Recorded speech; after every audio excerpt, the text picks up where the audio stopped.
Hey everybody, welcome to our show. David Alvarado here, and I am super excited. I have one of my really good friends with me. I met him about 7 years ago on the golf course, and when you meet somebody and you play around a golf, you get to know a little bit about them, not only who they are, but how they play golf, and how you play golf kind of says a lot about who you are. Completely different industry than I am. He's in the mortgage industry. And come to find out, he's very hyper successful as well. And again, commonalities with business, whether it's insurance, whether it's the financial or mortgage. What is common is there's certain traits, and throughout our relationship, we've kind of really grown by sharing those common traits and talking about what it takes to be successful. But more importantly, how to be able to build closer relationships so we can help each other out. So I'd like to introduce you guys to Mr. Michael Luna. How's it going? Good, bro. How you doing? Really good, really good. Thanks for joining me, man. I know it's been quite some time since the last time we really got together, and in the just near past, we've been able to kind of get together a little bit more, share some more ideas, and really help each other out. And one thing that I admire about you is your dedication not only to your work but to your family, and that's one of the conversations we had not too long ago. Is about raising our family and being a leader to our kids, not only in our business. But before we get all that, give us a little introduction of who Michael Luna is and where he comes from. As you know, born here in Riverside, or raised in Riverside, born in Los Angeles. Been in the mortgage industry for about 22, 23 years. Initially, all of production, and then the last 4 years going more of a national role, recruiting, trying to build in other parts of the country, doing a lot of traveling. And then in the last about 7 to 8 months, reeling back, and now just created my own company. So going back to doing business here locally, originating, and super excited about that. So that's all coming together right now. Amazing. But 4 beautiful children. Isabella, who's coming home tomorrow because she's been studying in Rome. Wow. She's at the University of Arizona. Yeah. Michael's at the University of Arizona, and most recently, Michael's been working with David here, getting his license. Sophia, we spend quite a bit of time, 3-4 hours a day with her. She's a junior at Riverside Poly. She's like a 1 handicap from Reds and like a 5 or 6 handicap from Blues. So she's looking to go to college and play there, and then Brooklyn's going to be 4 years old. So a lot of changes over the last few years, but the older you get, the more you realize you don't have a lot of time with your children. So I'm trying to dive into my kids and spend as much time as I can with them while being a great example to them. And the reality is we always fail, right? We're always failing. We just want to fail forward. Yeah. So absolutely. That's a little bit about me, and so That's man. Awesome. You mentioned a whole lot right there, and just so you guys know, a 1 handicap in golf is really, really good, and his daughter can probably outdrive a bunch of men out there. But you mentioned a lot of things, and college is a big deal for a lot of parents out there. It's expensive. It's not cheap. You talked about one of your daughters going to Rome to get education, and I know. That's not a small price ticket, right? No, I mean, for me, right, when I had children, I had goals for them, right? I set a pathway for them, and I knew that I was never going to veer from that pathway. And not that we don't make mistakes, because we're always going to make mistakes. But one of the things that I know that I wanted for my children was I wanted them to get a higher education, and I wanted to pay for it. But and I've been able to provide that, for my children. I mean, I pay like $60,000 a year just in education. Wow. Out of my pocket, so my kids don't have any type of college debt. I don't want the government to pay for it. Yeah. But it's why we work hard as parents, is to provide for our children. Yeah. And so yeah, dude, she's been out there for 6 months. I want her to experience something that I wish I could have experienced. But she's coming home tomorrow, so I'm excited about seeing her for sure. So let's digress a little bit. Getting to where you're at, it sounds like an overnight success, but I know it wasn't. It feels like it. Maybe people think that it is, but it's not an overnight success. We all go through that struggle. And you started in the mortgage industry when again? Gosh, 2002, right around 2002. 2002. 2001, 2002. Isabella was just born. So she was 6 months old. My first mentor, Tom Tinker, so I should probably plug him in here. He pulled me away from what I was doing, which was I worked for First American Title, but their data section. And so he took me under his wing. He kind of threw me to the dogs. But I mean, here I am, right? Still in the industry 20 something years later. Yeah. And, but yeah, I mean, you take a leap, right? No hourly rate, all commission, right? You own a home, you have a 7-month-old baby. Yeah. She's 20, she's going to be 22 years old. Yeah. And then you just go for it, and there's no sinking. You just have to swim. Right. So tell me a little bit about that. A lot of people feel like they need that safety net, right? That, hey, I need my guaranteed floor of income. I know I thought I did too, starting this in the insurance industry, and it's a very similar, right? In 1099, you feel like that I need that base minimum.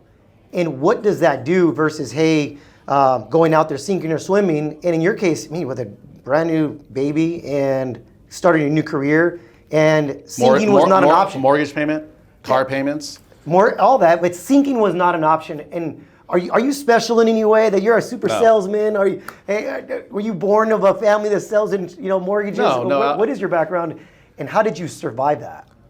So, I mean, I don't come from a family where my parents went to college. Okay. My mom's first generation from Mexico. My dad's second generation. Both parents worked extremely hard to give us, what we had growing up. So I was fortunate to have them. Yeah. If there's one thing, dude, I remember when I was really small that my dad, and I still share this with my children, but I remember my dad making a statement. I had to be like 7 or 6 years old. And this is what he said. He said that our success, right? Your success, he was talking to his children, your success is all about you, right? How far you go is on you. You could become whatever you want to become. You could be the best, if you're going to become a trash man or a doctor, be the best trash man, be the best doctor you could be, but nobody's holding you back, right? It doesn't matter your color. It doesn't matter where you come from, right? Ultimately, be colorblind in anything you do, and people will love you for who you are, right? So I always tell my kids, you're always judged twice. You're judged on how you look, right? And then you're judged when you open your mouth. And the second judgment, in my opinion, is more important than the first judgment. And we're always taught that the first judgment is more important. I think that's BS. It is. Right? Yeah. Because anybody could appear to look any way they want. Social media, doesn't matter. But when you start speaking and you start talking, that's how people really judge you. Yeah. So I was fortunate to have a dad that never said, hey, somebody's holding you back. These people don't want you to succeed. It was all about, hey, however much work you're going to put into something, you're going to propel forward. Nice. So I thank him for that. Yeah. But it was hard, man. I mean, you're talking, making calls until you have a lead, until you have an application. Sometimes that's working 10 hours a day initially. Understanding the trade, because I didn't understand what I was doing. I knew how to get leads up front, but I didn't understand how to put a package deal together. I couldn't put a loan package together. Yeah. So it probably took me 6 or 7 months. And Tom told me that. Tom said, hey, this is all going to click in about 6 or 7 months. And then once it clicks, dude, it's going to be easy for you to put these things together. Yeah. So I just busted my ass, called every real estate agent, asked for all of their old leads. Then I built a spreadsheet and showed them how much money they lost because they never followed up. Wow. Because realtors aren't really good at following up. Yeah. And what I learned about myself is that I'm really good on the phone. I have no call reluctance. I mean, you have some call reluctance when you first start, but the more you start calling, the more the better you get in conversation with people. So, it just took off from there. And man, that's so good, because I can tell you there's thousands and hundreds of thousands of people out there listening right now that said, that is exactly me right there. And the successful ones, like you, and kind of like we went through that valley, right? It's almost like a valley that you have to go down and figure out who you are and how you are. And then once it clicks, like your mentor told you, now all of a sudden I got to figure out, you climb out of that valley, and now it's all upward from there. Yeah. How many people out there have gone down to the valley and just died and said, you know what, I'm not going to do this. I'm going to go back to that 9 to 5. I'm going to go back to my old job. And they go backwards in life thinking that is the better solution instead of climbing forward. Yeah. You told me something just the other day when we were having a conversation, and I was like, man, it's so good. You said something about 70, I need to make 70 phone calls. And what was it exactly you told me? You said, you remember that? Yeah, so I text you, say, hey, bro, I have to make 70 phone calls today. And you're all, a 70 phone? I'm like, yeah. About literally 70 phone calls? Literally, I have to make 70 phone calls today. And I don't know, I was sarcastic, but I said something about, hey, I'm going to make more phone calls than anybody in your office is going to make. Yeah. And that's the difference between, it's not that you asked me a question earlier, hey, are you special? No, dude, I'm not. Yeah. The difference between me and high producers is that high producers make more calls. They get more no's to get to their yes. And that's something I'm teaching my son, right? Yeah. Is that if you make the most attempts, if you make the most calls, right? He has a girlfriend, so I hope his girlfriend's not hearing this. But if he went to go talk to, 15 or 20 girls instead of 3 girls, he's going to get more yeses, right? If you make more attempts in sales, you're going to get, every no you get, you're going to get closer to a yes. So it's just a matter of making more phone calls. Yeah. And it's not about work, it's honing in on your skills. Yeah. So the reason why you're successful, David, is because, you're really confident on the phone, you're good on the phone, but it didn't start out that way, right? No, man. I mean, I can tell you that, everybody's problem is the same. You start off and you're afraid to fail. And then when you fail, you don't want to share your failures. That's right. And then when you fail and you don't want to share your failures, you want to quit. But then there's something that comes inside of you that say, you know what, I'm either going to figure this out or I'm going to go back to what the horrible thing I came from, which was a job, right? Yeah. And just over broke, having to play the politics game just to stay good with the boss. Otherwise, I'm going to lose hours or I'm going to lose my job or blah, blah, blah, blah. And then that's the decision I made where I said, you know what, I'm committing to this opportunity. I'm committing to be corrected. I'm committing to fail forward. And then, just like you said earlier, it clicked. Yeah, and I think people give up way too quick. Oh, yeah. Right? So, sales is not easy. If it was easy, everybody would do it. Yeah. And if I picked, I don't know who your top 10 people are, but if I picked your top 10 people, I guarantee you persistence was one of the keys that they used, right? They're always persistent in what they were doing. So it's a lot of calls, it's a lot of knowledge, it's learning your craft, and it's being around the right people. Yeah. Being around people who are gonna support you, and it's your biggest fan around you. Yeah, it's so good, is that people will propel you in the right direction as long as you hang out and the wrong people will prepare you in the wrong direction. Let's move forward. We were talking about leadership and how this business will make you a better leader. You have to become a better leader. There's no choice but to become a better leader in this business.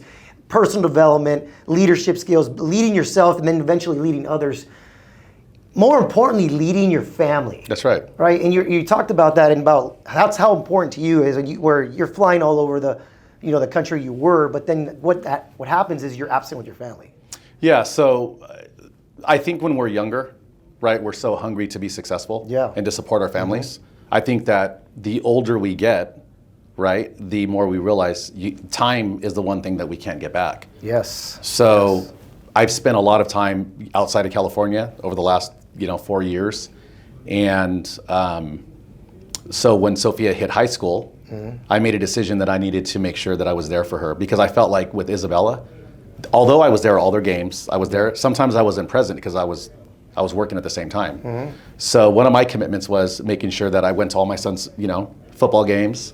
I was there no matter what. But dude, early on, I might have been there, but I really wasn't there because I was immersed in what I was doing. Yeah. So I don't know, about 3 years ago, I wanted to take a position to where I could spend as much time as I could with Sophia and Michael, because he was at that point, he's just 1 year out of high school right now.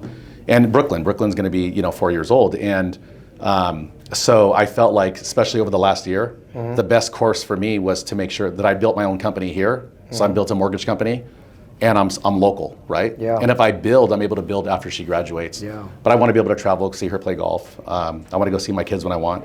Yeah. So I really want to control my schedule. When you're young, you don't realize the value of time. The unit, right? The cost of unit. We were just talking about this today, right? We were just talking about that, and how, as you get older, and I'm 41, I'm not even that old, but to a 21-year-old, oh yeah, I'm a senior, right? But they don't realize that when I was 21, I didn't know the value of time, and now I know it so much, and I know where I want to spend it versus where it's not going to be able to be valued as much. Yeah. So I have to spend it where it's going to be valued, and that is with the people that love me the most. Yeah. And that's going to create an impact.